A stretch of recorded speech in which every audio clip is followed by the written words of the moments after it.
Come on into the room, people. Come on into the room.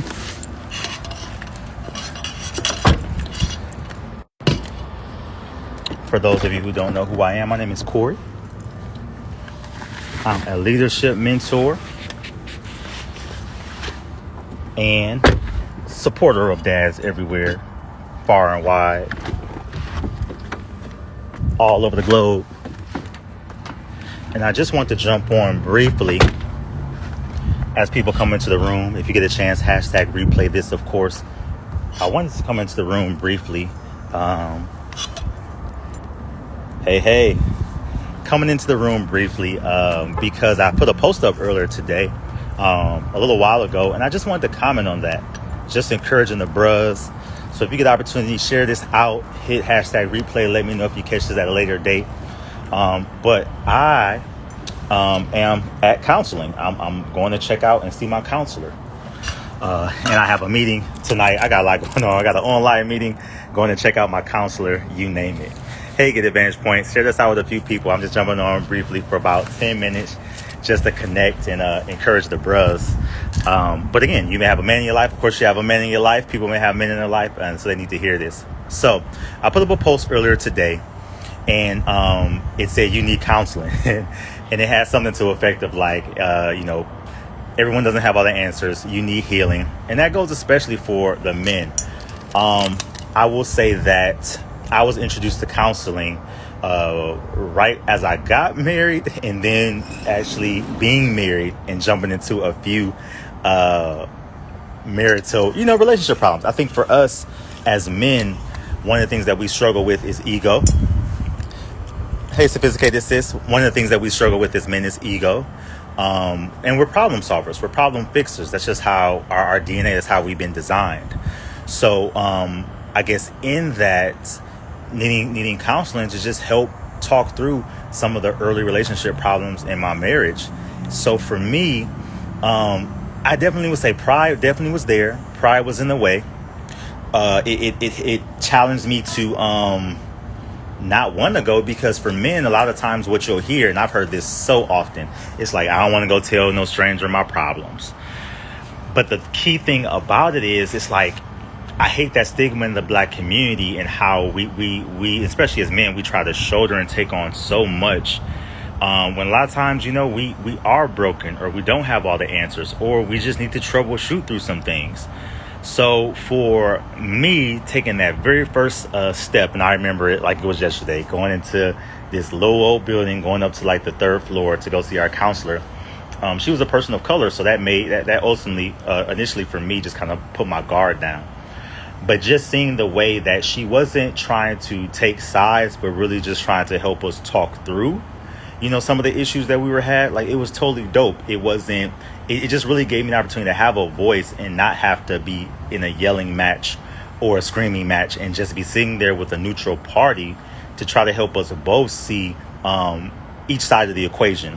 And one of the cool things that I found out about counseling is that one of the things that counselors will tell you, if you have a good counselor, hopefully, is that, especially in the relationship aspect, if you have a spouse or a significant other, when you have fights and disagreements and arguments, again, sometimes that stuff happens because, it's just a part of life. You get on each other's nerves, things happen in relationships. But if you have a person that's pretty decent, at least, they're not out to get you. They're not purposefully trying to hurt you. And I think that alone just helped me put a little bit more context to when we were getting upset, when we were having arguments or disagreements, that, we're all just coming from a place of where we were coming from.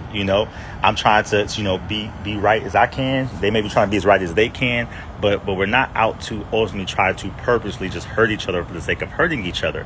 And the counselor just breaking that down initially, just, again, was another barrier that helped me kind of relax and be okay going to those sessions.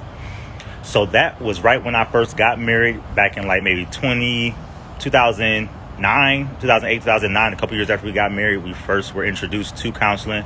We first started going. And it's something that my wife and I have adopted, not only for ourselves, but for our family. So our children, we have a family counselor and it's really cool to be able to go and connect with her. even though she sees all of us, she's super neutral. Even though the family counselor, she has all of us, she's super neutral. And of course, she still doesn't share all of our information with each other. So it's been really dope as a family to be a family of color, first and foremost, that really is an advocate for counseling, an advocate for mental health, and just trying to get the support that we need.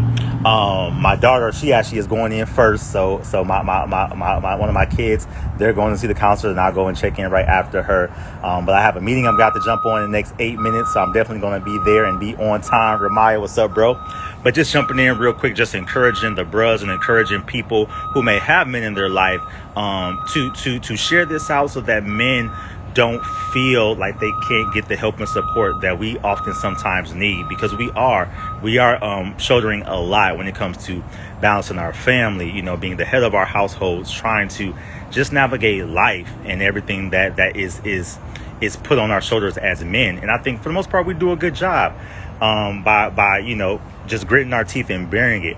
But I've come to know that, man, if you can have that neutral person to bounce things off of when it's challenging, or even sometimes when it's not, it's extremely helpful, it's extremely beneficial, and I advocate for anybody to be able to do it. So again, I'm not just going to put a post up on IG and talk about it and say go do it if I'm not going to practice what I preach. So that's why I wanted to show y'all. This is where I'm at right now. I'm at the counselor's office, about to go and chop it up for a little bit. But just encouraging the bros, like, counseling is cool, it's dope, it's okay. And we need it. We need it in our community. We need it in our families. And we most importantly just need it for ourselves. Self-care is the best care. We always talk about health is wealth, and we're so quick to go to the gym and work out, but it matters nothing if your physical is all right, but then your mental is all messed up. So we needed a whole total health and restoration, mind, body, and spirit. So the gym, we can go work it out, get right. We can go to our counselor, get that mental right, be in that right headspace. And then, of course, spiritually, getting into the word, worshiping, connecting with good bros that are like-minded, that are pushing you, encouraging you to be the best version of yourself. Like, as men, we need it. We need that total self-care with each other. So, yeah, if you came in late, I just was encouraging the bros about the post I put up earlier on the IG. If you didn't get a chance to check it out, go on my IG and check it out.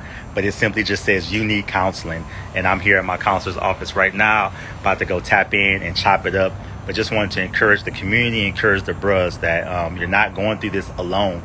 And you have other men that are pushing the envelope, where we're holding up the standard, and we're getting the help and support that we ultimately deserve and need for ourselves. So I think that's it. Love, peace, hair grease. Make sure you share this out to a few people just to let them be encouraged. And I'm about to go in here and I'll connect with y'all later. So, Corey, signing off. Be blessed.